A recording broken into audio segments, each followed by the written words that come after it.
Hi tears, நல்லா சூடாக சுவையாக மணக்க மணக்க மஷ்ரூம் பிரியாணி பண்ணலாமா? ஃபர்ஸ்ட்டு நான் சொல்கிறதெல்லாம் நீங்கள் மிக்ஸி ஜாரில் பேஸ்ட் பண்ணி வச்சுக்கோங்க. Mint leaves, small onion, garlic, ginger, cinnamon, cardamom இது எல்லாத்தையும் பேஸ்ட் பண்ணி ரெடியாக வச்சுக்கோங்க. நெக்ஸ்ட்டு குக்கரில் தான் நம்ம இன்றைக்கி செய்ய போகிறோம்.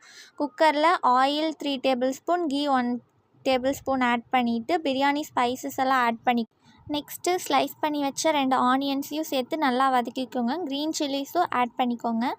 அப்புறம் நம்ம அரைச்சி வச்சுருந்த பேஸ்ட் அதையும் சேர்த்து நல்லா பச்சை வாசனை போகிற வரைக்கும் வதக்குனதுக்கப்புறம் chilli powder 1 spoon, garam masala 1/2 spoon போட்டு அதையும் நல்லா வதக்கிட்டு டொமேட்டோ கட் பண்ணி வச்சது 2 போட்டுக்கோங்க.